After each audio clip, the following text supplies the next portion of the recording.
women in ERP or what's happening in the world of manufacturing, you can connect with me on LinkedIn and follow my hashtags, Women in ERP and Manufacturing Maven. Today, our guest is Anna McGovern. Her and I have known each other, I want to say, almost coming on 3 years, and we still have not met in person. So we are technically COVID friends. So it's an honor to have her as a guest on the show. And her and I have done a lot of projects and things together over the last couple of years. This show is meant to be interactive, so please do not be shy. We've got a chat and Q&A function at the bottom of the screen throughout the show. So submit questions. Anna is not a shy person, so feel free to ask away. And then to kick us off today, I'd like to have you share in the chat where in the world you are joining us from today. So pop us a note in the chat, what city and state, and then anything else that you would like to chat or talk about today. Again, submit those throughout the show. So Anna, I always like to kick off the show going way back in time, talking about childhood days, because I think a lot of the things that we experience and learn in our childhood actually impact and affect our careers and the path that we take. So I'd like to have you start off by sharing a favorite childhood memory. Oh my goodness. I think just by the nature of the answer to this question, I'm going to really be dating myself. When I was growing up, this is in my early days of living in Paterson, New Jersey. We didn't have play dates. We just went out in the streets and there were tons of neighborhood kids. And we would ride our banana bikes and we would stick with clothespins, baseball cards, so they would clickety click along the way. But my favorite thing to do, we just went outside. We came home from school, we changed our school clothes, we went outside to play, and we didn't come back until it got dark in time for dinner. And we played in the street, things like kickball and dodgeball, monkey in the middle, run the bases. And we would pop wheelies with our banana bikes. So that's probably like the thing that came to mind when you asked me about childhood memories, is how simple it was. And no one kept track of us. We didn't have cell phones. You just knew to be home, and any neighbor's mom could kick your ass if they wanted to. I call this pre-cell phone, pre-video game days. Yes, exactly. So Anna, what in your childhood shaped you to be the person that you are today? If you had to pick one thing that really, really stands out. Well, that's an easy one for me. So I'm the daughter of immigrant parents, right? And my parents, came to this country from Syria, in fact. And it was really about providing their family with a better way of life, right? So they really were truly about the American dream. That's what immigrants came here to do. They knew they could come and they could work hard and they could own a home and live in freedom. And that's really what shaped me as a first generation child of immigrants. It was really about the work ethic. It was to appreciate everything we've had, and we didn't have much. And really, it was their love of this country and their love of having an opportunity to work with dignity. So, my dad owned a convenience store for about 40 years. And, my brothers and I all at one point or another had to pay our dues and work in the store. My mother worked for a company that made, elegant handbags and other accessories. And just the dignity of being able to go to work was what shaped her. And she didn't go to work until it was my freshman year in high school. So she was a stay-at-home mom until we got older, and then she went to work. But really, it's that attitude towards work, towards appreciation, that shaped who I am today. What's a tradition that you learned from your parents that you've continued on to your family today? Oh my goodness. Well, it's really family. Family is everything. Family is it. So the gatherings. My mother, uh, when we were young, was sort of that it woman. You know, she's the one that got everybody together. She was the outgoing personality. She brought everybody together, and I kind of emulate that role a little bit. You know, we're kind of homebodies in the sense that we love to entertain in our home, so we're kind of you know, home central, you know, when it comes to summers and you know, having family barbecues, bringing friends together. So that's probably the tradition I've picked up and held on to the most. Most influential person in your childhood and why? Okay. Well, the obvious answer would be my parents, but that's not who I'm going to say. I'm going to say it's my Aunt Lily, who is not my aunt by blood. She was a dear family friend. She was older than my parents. But this was a woman who would probably be well over 100 years old today had she lived. But she was a tough broad who really, really made it. You know, she got divorced when it was taboo to get divorced. She talked about getting divorced with $5 in her pocket, and she worked hard. She worked for an auto parts company, and she came in and was a clerk, worked her way up to bookkeeper, and eventually became controller of the company. And so, just in terms of that strong women who can make it on their own, is why she means so much to me. And I just remember, like, seventh, eighth grade, she would buy me graphing notebooks and red pencils, and we would pick up the local newspaper and we would turn to the business section, and she would teach me about the stock market, you know. And again, I'm dating myself. This is way before Yahoo Finance or anything. Literally, she would make me pick a couple of companies, and I just remember, you know, we would like plot them in the graph notebook that she would buy me, and we would see and track the stocks over time.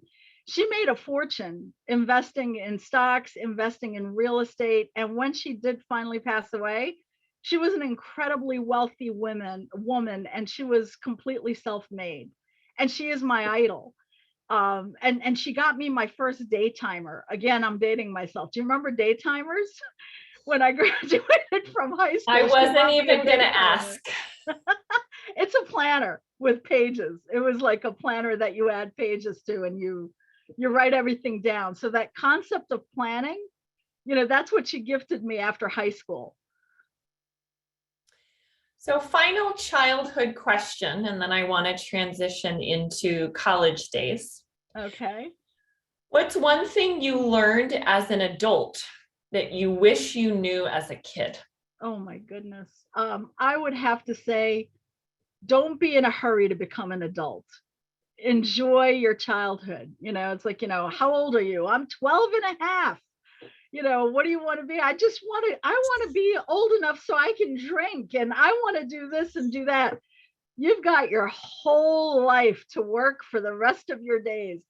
Savor every stage of life. I wish I took more time to appreciate the special little moments in life that mean so much to me now that I think about them from way back then. You know, life was simpler, and as an adult, I sort of long for simpler days sometimes. So, after high school, you went to college, which is a big deal coming from an immigrant family. Why did you choose to major in psychology? Well, so something about being the daughter of immigrants going to college. I'm the first person in my family to actually go to college. So that was a big deal.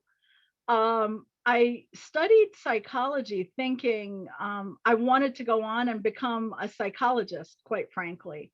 I always had this knack for wanting to help people.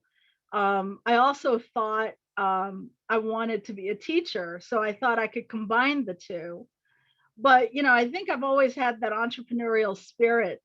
Teaching wasn't going to pay enough, and psychology was never going to pay enough unless I went on for a PhD. but that was the initial motivation. What's the most important thing you learned during your undergraduate program? Oh my goodness. Honestly, the thing I learned is just as I started to look at what are the options after graduation. I learned that it's okay to stop and think, and that it's okay to change direction sometimes. So I pivoted and started to take a lot of business classes, thinking this is going to be my plan B. So I took a lot of business and marketing classes, and eventually had enough credits to have a double major. Maybe I think I was like one class short, but it was that realization that it's okay to change when something is not a good fit. And I didn't pursue psychology in the end. So that was the big lesson there, that it's okay to change. Perceived worse advice you received in college that has actually turned into good advice? Oh, worst advice. Um, I'm not really sure. I'm not really sure I have anything that jumps out that was the worst advice that turned into good advice. I've gotten tons of bad advice that was really bad advice. So I don't know that it turned into anything good eventually, but bad advice is also a good teacher for the future. If you learn from your mistakes, then it was worth it. Why did you choose to go back to school to get an MBA in finance? Uh, because at the time, we're talking in the 90s here now. At the time, it was perceived that an MBA was going to be worth anywhere from 20 to 25% more salary. It was a way to differentiate ourselves, and honestly, today it's table stakes to get into a good company, a good job. So whatever you need to do to give yourself an edge, I thought it was going to give me an edge.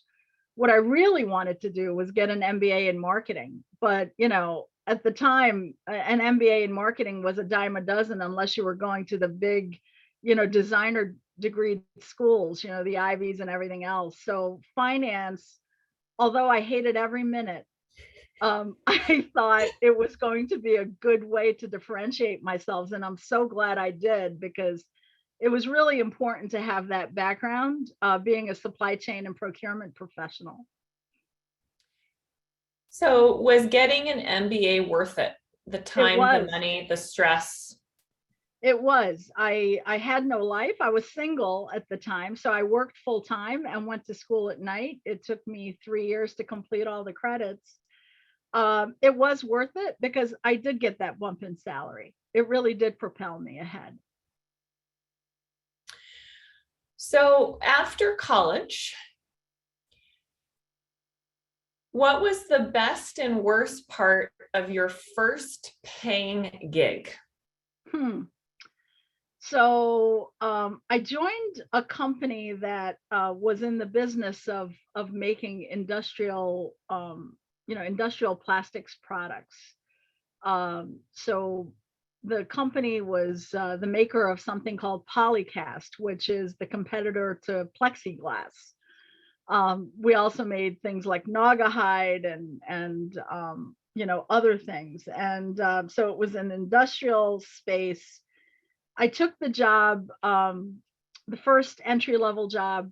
I was making $28,000 a year, and I was a customer service rep, inside sales rep, something like that. And at the time, it was a very high paying job, and I took it because of the money. I'll be very honest. I took it because it was going to pay me more, and I was going to be making more than all of my friends, except for the ones that were going into engineering or accounting. And it's all about cultural fit, right? And it's all about understanding, um, you know, when you should, when you should show your cards and when you should fold them. And I probably stuck around a little bit too long, but everything happens for a reason. It was a good company. They made good products. I met really good people. In fact, there are still people that I met back in those days that I'm still very close friends with. So that's a really good thing to come out of it. But if I had to write a Harvard business case about how not to manage or how to be a bad boss, I would have to go back to those days in order to write that case study. So, but it was great learning. It was a good way to cut my teeth in the corporate world or in the manufacturing world, because I was in a manufacturing environment, and it was a good training ground. So why'd you leave? Because I got that call to have me join Unilever, where I spent the next 23 years of my life. So I got a chance to work in the middle of Manhattan on Park Avenue, and I was going to double my salary overnight. And it was the best decision I ever made. So I did get recruited, and and I landed there, and it was the best thing to ever happen coming out of there. What was the most difficult part of transitioning into procurement? Well, so when I was at Polycast, I worked in customer service, inside sales, and there was an opportunity to transition to operations where I was doing material planning, for factories. And, from there, I was able to become a purchasing agent, slash purchasing manager. But back then it was purchasing, and it was very, very transactional. So when I went to Unilever and started my career there, I started in the planning track, and I loved planning. So it was end-to-end supply chain planning. It was demand, it was supply, it was capacity. And I was getting promoted very, very quickly.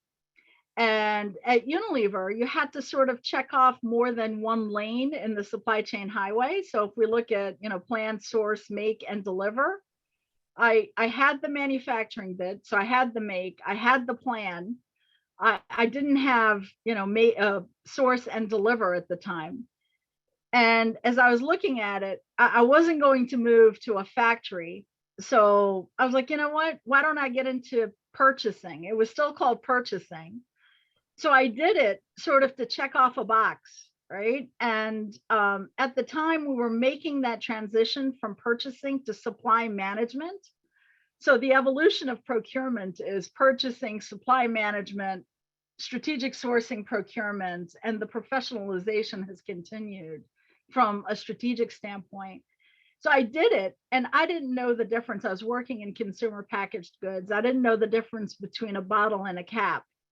And what we were looking for at the time was that skill set. So that finance background. So there you go. The MBA in finance was really important. It was that planning background, somebody who knew the value chain end to end. And that's what we were looking in order to understand the cost drivers and the value drivers within procurement. It was still about cost savings. So taking that value chain, how much does something cost? It was no longer about what does supplier A versus supplier B versus supplier C charge. It was understanding the cost drivers of whatever you were buying and negotiating a fair and equitable margin for something. So that was the beginning of open book, itemized everything for me. And the hardest part was just learning what it was that I was buying.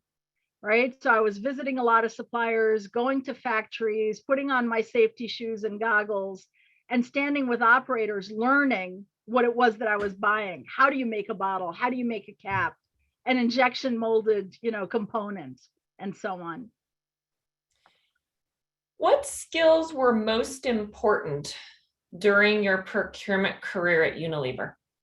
Okay. So in procurement, I've always said, you have to wear multiple hats, right? So when you're in procurement and you're talking to people internally, you're your supplier's biggest advocate. You're representing your suppliers, you're selling your internal stakeholders on what value your suppliers can deliver. And then when you are talking to your supply base, you are representing your business and your strategic needs and what they need to do in order to fulfill them. So aside from understanding business drivers, knowing how to read the P&L and learn the commercial ins and outs, you need to be a coach, to your suppliers. You need to be a legal advocate, understanding terms and conditions. You need to be a marketer by selling your ideas internally and externally. So I would say the biggest skills that you could prepare for a career in procurement is understanding those soft skills, right? So how do you strategically influence? What is the why? How do you map out what the strategic relationships and the arguments that you need to make, especially the higher you go in the upper right-hand box, the more strategic your category is, okay, versus the transactional ones, the more you really need to understand that end-to-end value chain when you're in procurement. So it's not about finding the cheapest supplier. It's about how to harness value out of your suppliers to drive both the top line and the bottom line. What advice would you give for somebody who is at an organization that's struggling with prioritizing cost over anything else? So it has to be about the why, right? It has to be about the why. I was involved in a program in my latter years, I would say within the last 10 years of my Unilever time, where we were trying to help convince the business owners, the category owners from a business or a marketing standpoint, the value that suppliers can bring to the party. Because, the marketing folks, the business folks, when they think procurement, they think that's supply chain's problem. Or, oh, it's suppliers, so it's about delivering cost savings.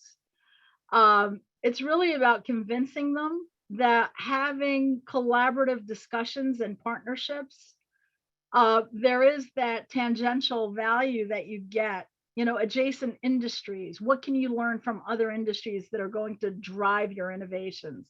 I always like to point to a couple of supplier-led innovations in consumer packaged goods. The K-Cup, the Keurig cups, the Swiffer, for Procter and Gamble. Those were supplier-led innovations that revolutionized the category that they were in. And, another key lesson that I learned in my procurement days, because, honestly, I still had the mentality that, when you're in procurement, it's about saving costs. And Unilever was in the laundry category for a very long time in North America, and they're in it still to a limited extent today, but they sold their major business back in 2008. And that's because, Procter and Gamble owned that category here in North America.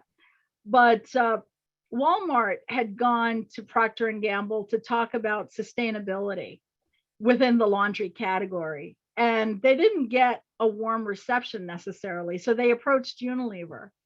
And Unilever, being the number 2 challenger, wanting to really make an impact, decided to go ahead and do it, right? And this was about concentrating liquid detergents, taking water out, that big downsizing of the category.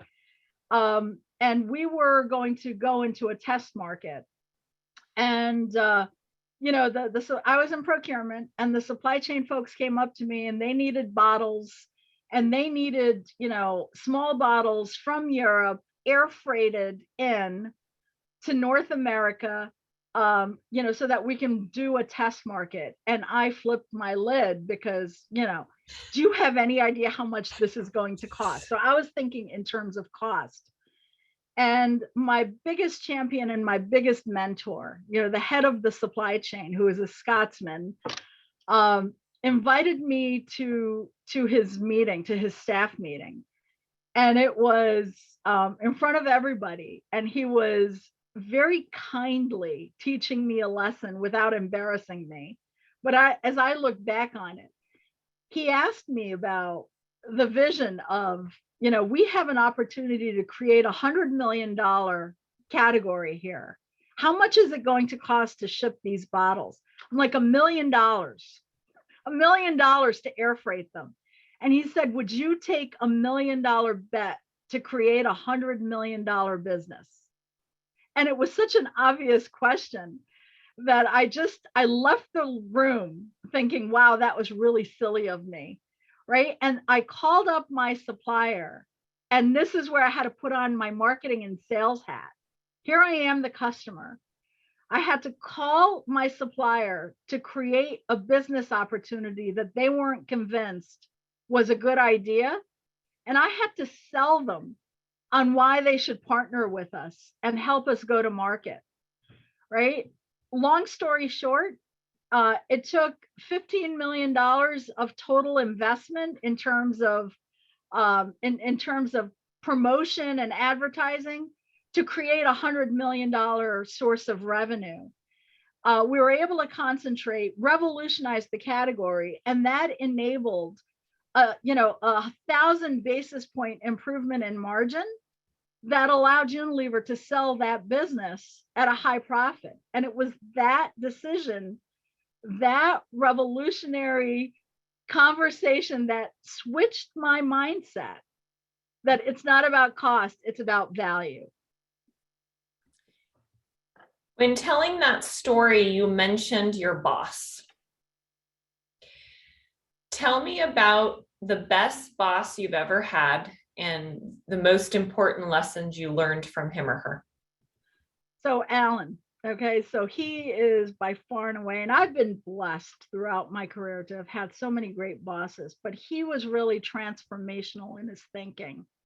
So he was a VP, he came over and I was still a young manager, and he became an expat here in the US. Running the laundry business, and eventually went on to run the Americas, and eventually went on to run the entire supply chain for Unilever's personal care globally. And he was my champion throughout my career since we met. I just remember I was, my kids are only 13 months apart, and I had them when I was in the prime of my career. Shouldn't be taking time off to, go on maternity leave. And so I was on maternity leave with my first son. I came back shortly thereafter. I find out I'm pregnant again. And really this was going to be career suicide. And so I was thinking, I need to do 12 months of work in 8 months, basically, while I'm out. And I started to ask for 360 feedback from my stakeholders, because I was like, yeah, I'm ruining my career here. I'm going to go off, have a second child in such a short period of time.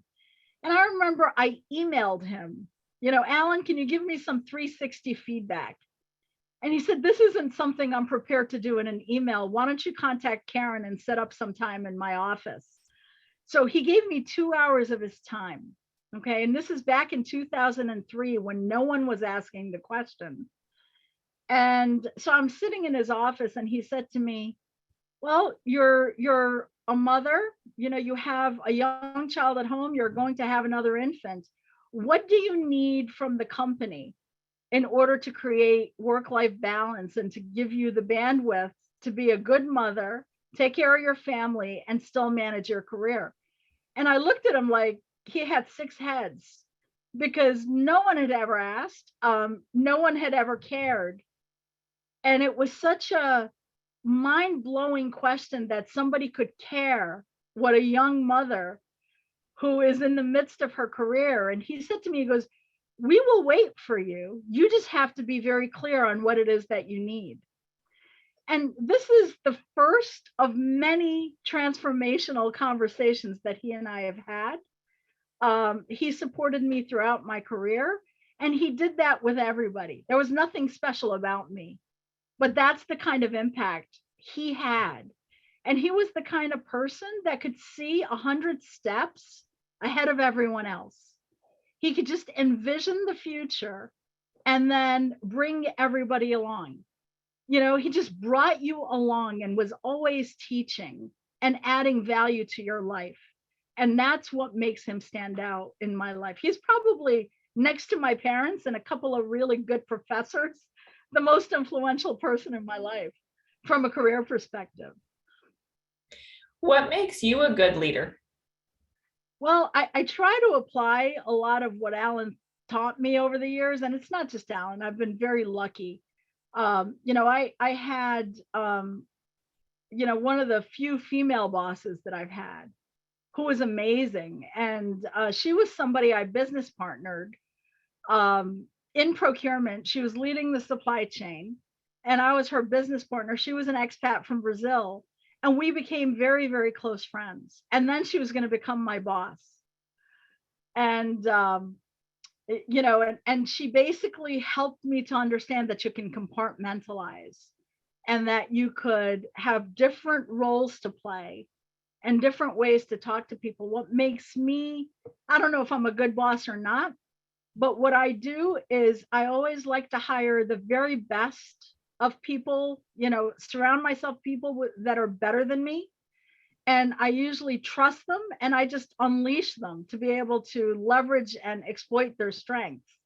So I guess I trust my people, and that's probably the most anyone can ask from a boss, is that they're trusted and valued. You mentioned having 2 small kids, a new career, and being a wife. What tips do you have for people struggling with time management? So, when they say it takes a village, it takes a village, right? So, making good choices about the people that we surround ourselves with is the first thing.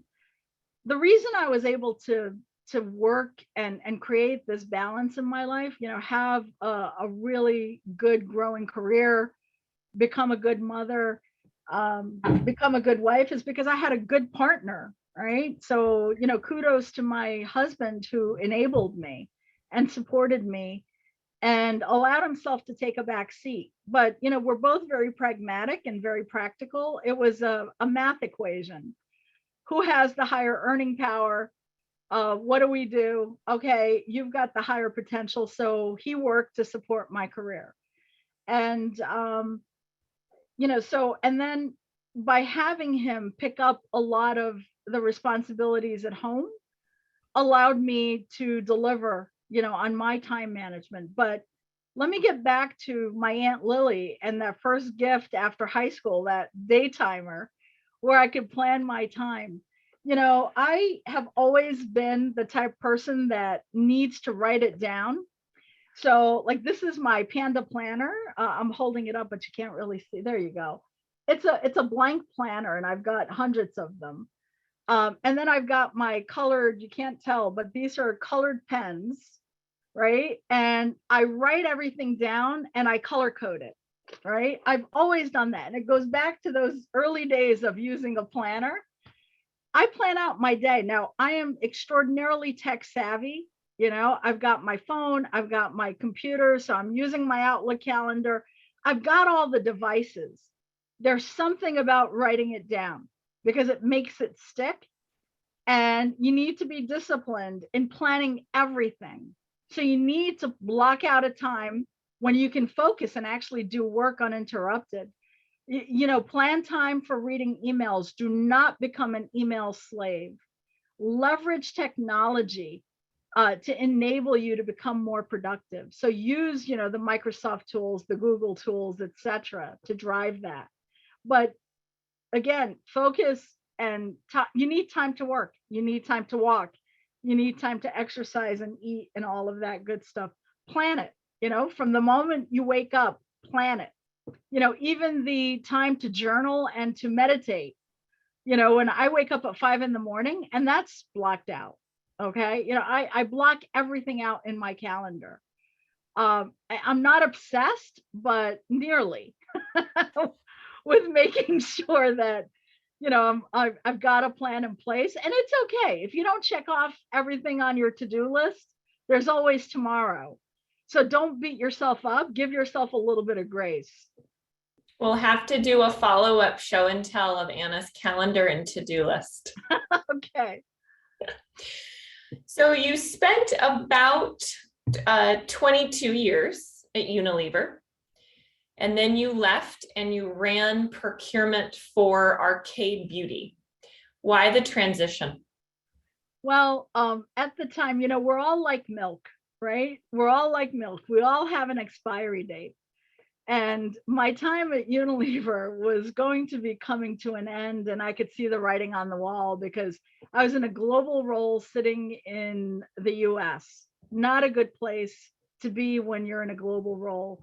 And most of my stakeholders were transitioning east, either to Europe or to Singapore or to India. It became very difficult to manage a global team from the US when my key stakeholders were on the other side of the world. So I wasn't planning on moving. It was just a matter of time before the role moved, and it was going to move with or without me.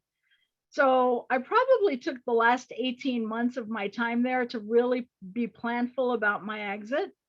And I was talking to a lot of people, right? And a lot of connections, a lot of old suppliers. And Peter Lennox was the CEO of Arcade Beauty, somebody I'd known for at least 15 to 20 years. That laundry story that I told you about, going to convince him, it was he and his team that I had to go over and sell on the project. So we had always stayed in touch, and we were talking, and he was explaining how he's leading this new company, and he really has no manner of supply chain or procurement, and he managed to create a role that I became a very good fit for. And that's why I took the transition. It allowed me to go, from a $60 billion company to a 400 million, small company that was PE backed. It was a medium business. It wasn't a small company, but nevertheless, much, much smaller than I was used to. I sat on the leadership team, and I was getting to run a business, and run the P&L with the leadership team. So it was huge training ground for me, which was really, really helpful. What was the biggest mistake you made at Arcade Beauty? Culture is everything. There's a saying about culture eats strategy for lunch. And I came in, and it took me about 30 and a half seconds to realize that if I'm trying to make a point and I put it on PowerPoint slides, it wasn't going to work. That wasn't the culture. At Unilever, it was death by PowerPoint. At Arcade, I got laughed out of the room. So it's really about understanding your audience, and making sure you pivot. So, it's a small mistake in the scheme of things, but really understand what the audience wants and how you can deliver value. So just because you lived in an ivory tower before and they did it this way in your old place, find out what resonates and what drives value and culture in the new place. Advice you have for supply chain professionals that want to become a VP like you did? The first thing I would say is don't get caught up in titles. Don't ever think, okay, I need to get to VP, I need to get to SVP. What you need to be asking is, what is the opportunity? Where is the value? What's the problem that needs to be solved? What's the challenge that needs to be undertaken? Because by solving those issues, opportunities are going to come, and you will be given and rewarded with additional responsibilities. And with additional responsibilities, you will get the title and the strategic roles. So I would caution everyone to look at the scope of their work and deliver more, right? Let's face it, we go in every day, and if you deliver your job with excellence, you're rated a 3. You're meeting expectations, right? So what are you going to do to exceed expectations? Because that's going to differentiate you. And by differentiating yourselves, by going above and beyond, delivering that is beyond what's expected of you, that's how you're going to get rewarded with the bigger roles. So you spent a couple years at Arcade Beauty, and then you took a dabble in entrepreneurship. So would like to hear a little bit about that experience. And then I want to close out our conversation today talking about how and why you transitioned into supply chain in nonprofit. Right. Yeah. Again, it's going to sound strange for somebody who loves to plan her life, that many of the things that have happened to me really happened unto me rather than me being very deliberate. The one thing I've always talked about in my life and in my career is never say no to an opportunity.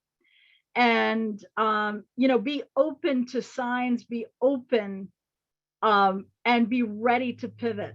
Okay. So, my time at Arcade came to an end. And again, this is part of the lesson of working for a PE backed firm. The lesson is, if you're going to join a PE, join on the front end instead of the back end. But I learned so much, and it was the right thing to do, for me to move away from that role. It was lots of travel, and it was time to move on. And I thought to myself, I have one more good role in me. And so I started, and this was in the winter of 2020, right before the pandemic shut down. And then life came to a screeching halt because of the shutdown. And as I was having conversations, it wasn't that roles went away. It was people were scared to death to hire because nobody knew what was going to happen. So then I was getting questions like, no, yes, we were talking to you. Yes, you got to the fourth interview, but really, we're going to put this role on hold. But, we would love to talk to you, about this 4-week, project where we could really use your advice about this and that. And that's how I pivoted to consulting. The demand was there. I've always had the knack, for that. I created this LLC way back when, and it became time to turn it on full throttle. And then as I was doing that, I get a call from the CEO of the food bank for New York City, where she had just started in the middle of the pandemic. She was building out a team. Food banking during the pandemic was something, and she's saying, we've got an opportunity to professionalize the supply chain. I've always had a calling, to fulfill my purpose.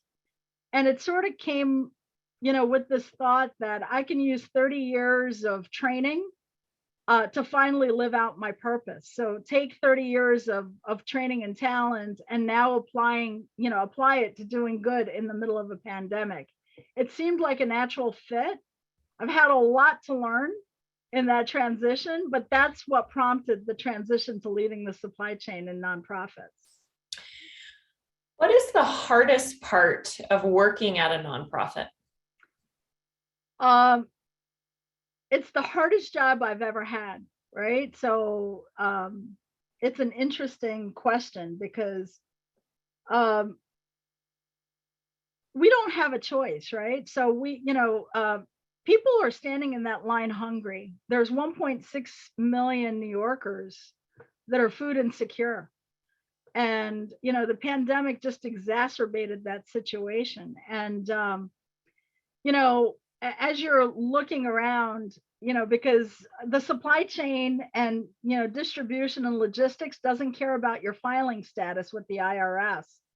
It's the supply chain. However, when you think about, if I can't do my job and if I can't get food from point A to point B, somebody goes to bed hungry at night. So how do you deliver, not because of your processes, but in spite of them, right? So you've got to get the food out, and at the same time, your processes are broken and you need to fix them along the way. but it's like working for an almost 40-year-old startup, right? And the one thing that's different is that people in my nonprofit and in nonprofits, they're all there because of their why. And I've always said, I always look for competencies, for character, when I hire someone, because my thing is I can always teach someone supply chain, but what you can't teach is commitment, heart, dedication, right? And I've got people on my team that if they lost their foot, they would sew it back on and get right back to work because of their why. And that's the hardest thing, because on the one hand, you've got your mind going, and then you've got your heart, and somehow you need to create that balance, still get the job done, even though it's not as efficient as you were trained to think about. And in dealing with government agencies and bureaucracy, so it's this cultural shift. So on the one hand, we want to corporatize and professionalize, yet on the other hand, we need to be agile and nimble and scrappy and get things done regardless of whether it's good or, good process or not. What do you think is the biggest impact that you've made at the food bank? So I've created an incredible team. We've made some strategic hires over the last 12 months or so. And the people that are there, that have been there and predated me, now see the change. They see that we're running efficiently, that, hey, there is a way to be efficient, to be productive, and still get the food out to where it needs to go. And they can see that we're delivering at record levels, we're distributing and receiving food at record levels. And it's because of the process enhancements and changes that we've made. So that's probably been the biggest impact. And honestly, it's not me making an impact, it's about them making an impact on me, and just knowing their stories. So it's really me who's changed, not them. How important has technology been in your time at the nonprofit? So technology is extraordinarily important, and this is an area that we're still behind. It's all about the data, it's really all about the data and how to leverage data quickly to be able to make proper management decisions and move forward with them. So we've got a digital strategy that we're implementing. It's slower than I would like, but we're moving in the right direction. And we've created some excellent productivity tools and management tools that are allowing us to make fact-based decisions. So technology that allows you to make fact-based rather than anecdotal decisions is everything. You still need your gut, you still need to be scrappy and quick, and make decisions with 70% of the information. But boy, wouldn't it be special if we can do it a little bit quicker by enabling technology. So one of the things that really stands out for me, Anna, in all of our conversations over the last couple of years is that I would describe you as someone who's very strategic. And I don't think procurement and supply chain professionals are always acquainted with being strategic. So how can supply chain professionals become more strategic in their careers and help them become better leaders because of it? I think that's changing, right? And it's always been this way with the bigger designer companies, the A+ companies, the big Fortune 50s and so on. In a way, they've written the supply chain, for a very long time. But the pandemic has forced us to put supply chain and procurement at the forefront. They're sitting at the board table. The way you become strategic is by connecting the dots, starting with what is the strategic plan? What is the business model? What is the strategic plan? and then breaking it down, right? So you've got a strategic plan that's cross-functional, that everybody at the functional heads on the board are aligned behind. So what's the next step forward, right? So a strategic business plan comes up with an integrated business plan, or a sales and operating plan for the year. And from there, we've got to have a production plan. So how are we going to market? And what do we need to do to enable that? So if we start thinking of ourselves in supply chain or in procurement as enablers to deliver a business plan, that's how you become strategic. So if you work for a car company, if you're Ford or if you're Tesla, and Tesla wants to start building cars in Vietnam, and you're the supply chain head, do you have factories in Vietnam? Well, you need to create them. So if the strategic plan is about going to Vietnam, and you don't have a manufacturing presence or a plan to have cars be delivered to Vietnam, then you need to create a supply chain strategy that's going to enable the delivery of Teslas in Vietnam. I'm using that as an example. Same thing if you're a supplier. Many conversations that I've been involved in, where we're in personal care, we want to move to India, or we want to be in China, or we want to be in Korea. Well, when you're a supplier, you need to be close to the factory or the source. So you're having those strategic discussions about, this is our growth plan for laundry, for personal care, for ice cream, whatever it is. If this is the business strategy, hey, Mr. Supplier, hey, Mrs. Supplier, this is our business strategy. You're a strategic partner. We want you to come with us and co-invest with us. That's how you become strategic as a supply chain professional or a procurement professional. It's not about the transactions. It's about delivering on the business plan or the business model. If you're into sustainability, how are you going to become more sustainable? If you're a bottle supplier, and you're supporting, a company like Method, how are you going to deliver, less plastic in a bottle?